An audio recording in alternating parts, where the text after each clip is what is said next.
Bom, pessoal, estamos aqui na nossa primeira aula para falar sobre algo maravilhoso, que é o cérebro humano.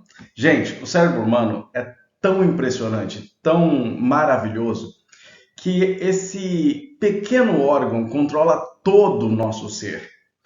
O cérebro humano tem propriedades e tem mistérios que a ciência ainda hoje não conseguiu desvendar depois de tantos séculos estudando ele. Nós temos na história da neurociência, as neurociências no plural, né? Porque assim são várias. A gente tem o estudo da neuroeducação, o neuromarketing, como você é afetado pelas propagandas, pelo consumo, como isso afeta a sua mente. Gente, neuromarketing é maravilhoso. A neuroeducação é fantástica. Então, quando a gente começa a trabalhar várias áreas, a neuropedagogia, a andragogia, que é a pedagogia de pessoas adultas, quando a gente começa a trabalhar tantas áreas, se percebe, portanto, que a neurociência não poderia ser classificada como singular. Ela é multidisciplinar, envolve muitas ciências e, por isso, passou a se adotar o termo neurociências, no plural, porque abarca uma quantidade enorme de matérias. E para estudar o quê? Para estudar essa coisa brilhante aí, o cérebro humano, que nele reside tanta coisa, tanto talento, tanto mistério e tanta coisa interessante para a gente aprender. Bom, e é nesse cérebro humano também que se processa a grande parte das nossas angústias, das nossas memórias, dos nossos traumas, das nossas dificuldades. E é esse cérebro humano que também cogita e executa e planeja tanto para o bem quanto para o mal. Por isso é importante a gente estudar também algumas propriedades do cérebro e hoje a gente vai só superficializar alguns estudos para mostrar como a pornografia, que é um mal que está atingindo a sociedade de forma ampla, pode atacar esse órgão que é essencial para a nossa vida e que tem muitas propriedades que a gente tem que preservar e tem que tomar muito cuidado com o que a gente alimenta o nosso cérebro.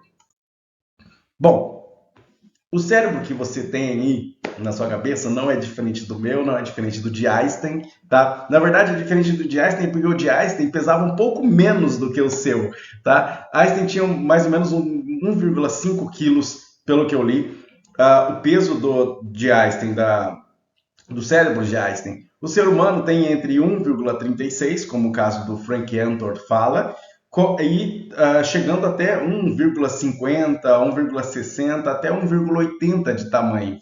Então a gente tem aí cérebros menos pesados e mais pesados, claro, pelo volume corporal, mas que no final das contas o tamanho do cérebro não transforma a pessoa em uma pessoa mais inteligente. Na verdade, é o número de conexões que ela faz.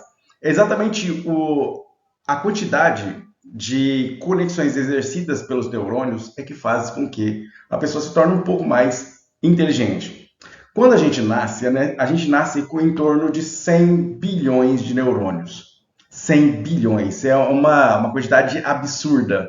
Mais do que a quantidade de estrelas que nós conseguimos enxergar a olho nu no céu. Para você ter uma ideia. E esses neurônios, eles, dentro do nosso cérebro, fazem conexões através do que a gente chama de axônio. Né? É uma área que começa que trafega pelas sinapses, que são as estradas, vou simplificar bem, as estradas por onde os neurônios caminham. Então você imagina que o neurônio é como se fosse um carro, e as sinapses são as estradas por onde esses neurônios caminham. Eles fazem ligações com outros neurônios e aí se conectam. Essa conexão pode ser feita de duas formas, de forma elétrica ou de forma química. E nós temos neurônios em diversas partes do corpo, não só no cérebro. Olha que detalhe interessante. Não só no cérebro a gente tem neurônios, mas também em várias partes do corpo. Descobriu-se, por exemplo, agora na neurogênese, a ideia de que há nascimento de novos neurônios. A gente achava até pouco tempo atrás que neurônios não nasciam, que você nascia com uma certa quantidade de neurônios, ia perdendo durante o período da vida e nunca mais recuperava essa quantidade de neurônios. Pois é, esse mito foi quebrado.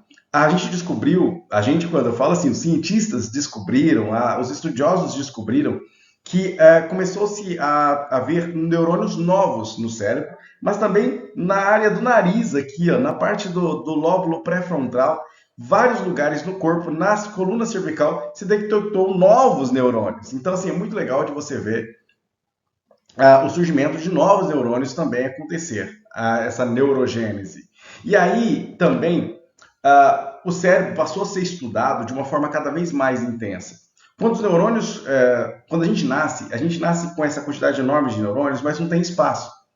E então, durante um período inicial das nossas vidas, a criança perde uma quantidade absurda de neurônios. Olha lá, seus 20% de neurônios. 20 bilhões se perdem. Para quê? Para ter espaço, para que haja conexão desses neurônios que sobraram com outros neurônios e haja espaço para se criar essas conexões.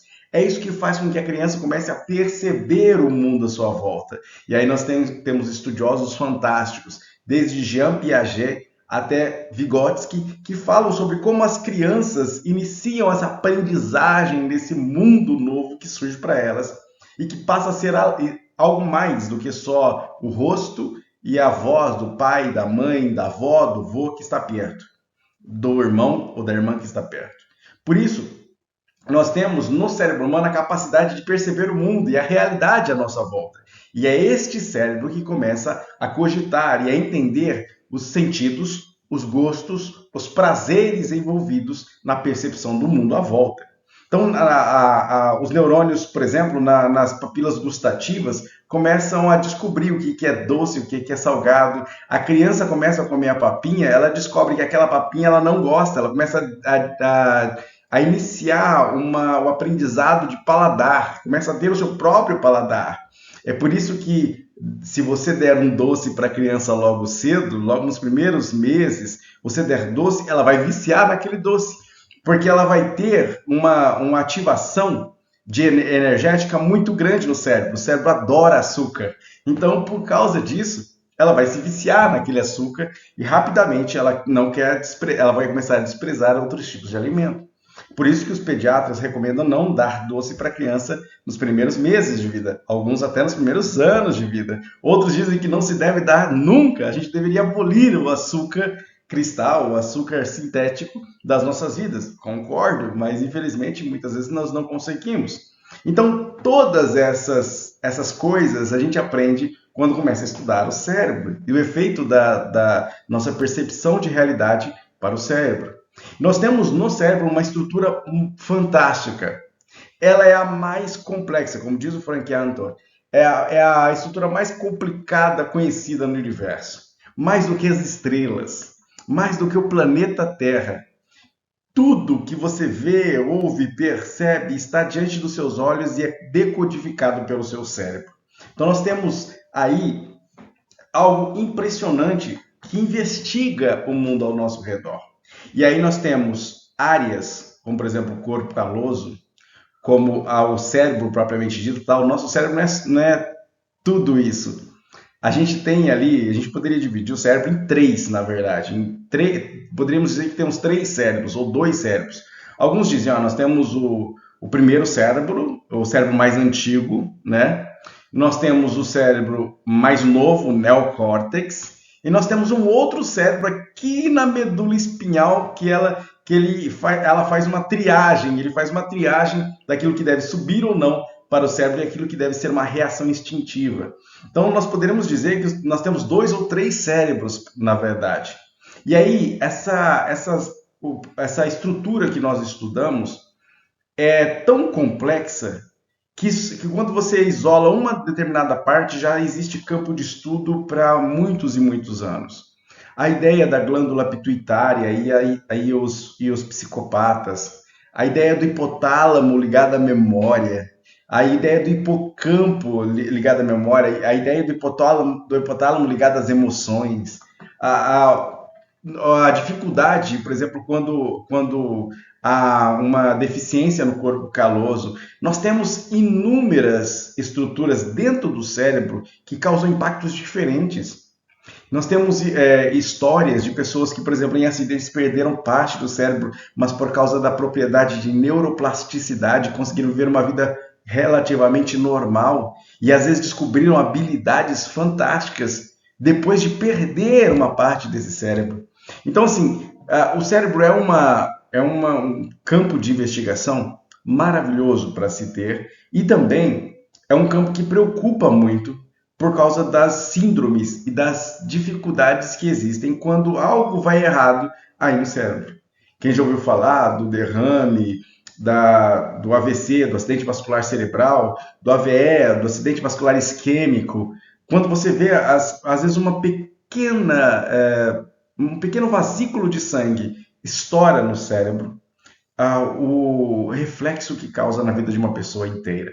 Muda, às vezes, a realidade de uma família por causa de um aneurisma, de qualquer coisa que aconteça. Então, o cérebro é um mistério para a ciência e também, cada vez que se investiga, se percebe que a gente tem que tomar muito mais cuidado com aquilo que a gente faz com o nosso cérebro, com a nossa atenção, com aquilo que a gente, como a gente alimenta o nosso cérebro, como a gente fornece informação para ele, que tipo de informação o nosso cérebro está recebendo no dia a dia. Então, glorifico a Deus pela sua vida que está recebendo informação de qualidade através deste mini curso.